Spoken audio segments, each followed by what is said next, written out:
دوستو، آج کی کہانی کا عنوان ہے پیسے کیسے ملے۔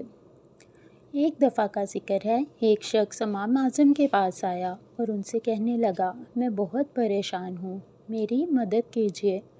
امام صاحب نے اس شخص سے کہا، بتاؤ میں تمہاری کیا مدد کر سکتا ہوں۔ اس شخص نے کہا، میں نے کچھ پیسے حفاظت کی نیت سے کہیں چھپا کر رکھے تھے، اب مجھے یاد نہیں آ رہا کہ میں نے وہ روپے کہاں رکھے ہیں۔ کتنی ہی جگہ تلاشی لے لی، گھر کا کونا کونا چھان مارا، کہیں روپے نہیں ملے۔ امام صاحب نے کہا، میں اس سلسلے میں کیا کر سکتا ہوں۔ وہ شخص بہت پریشان تھا، اصرار کرنے لگا۔ اس پر امام صاحب نے کہا، تم رات بھر نماز پڑھو، اللہ سے خوب دعا کرو، پوری رات عبادت کرنا۔ یہ سن کر وہ شخص گیا اور رات ہونے کا انتظار کرنے لگا۔ جب رات ہوئی تو اس نے خوب اچھی طرح وضو کیا، جائے نماز بچھا کر دل لگا کر نماز شروع کی۔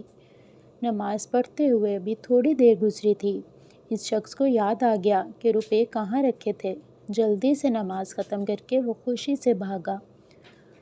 اگلے دن وہ دوڑتا ہوا امام صاحب کی خدمت میں حاضر ہوا اور کہنے لگا، یہ کیسے ہوا؟ امام صاحب فرمانے لگے، جب تم رات بھر نماز کی نیت سے عبادت کر رہے تھے تو شیطان کو بہت برا لگا اور وہ یہ برداشت نہیں کر سکتا تھا کہ تم رات بھر نماز پڑھو۔ اس نے تمہیں جلدی یاد دلا دیا تھا، لیکن تم کو چاہیے تھا کہ اللہ کا شکر ادا کرتے ہوئے رات بھر نماز پڑھتے۔ پیارے بچوں، کیا آپ جانتے ہیں امام اعظم کون تھے؟ امام اعظم عالم اسلام کے بہت بڑے عالم، امام اور فقیہ حضرت امام ابو حنیفہ تھے۔ آپ کا نام نعمان تھا، آپ کے والد کا نام ثابت تھا۔ آپ کوفہ میں پیدا ہوئے۔ آپ نے قرآن اور حدیث کا بہت سا علم حاصل کیا۔ عبادات، معاملات اور زندگی میں پیش آنے والے دیگر شعبوں سے متعلق مسائل میں رہنمائی فرمائی۔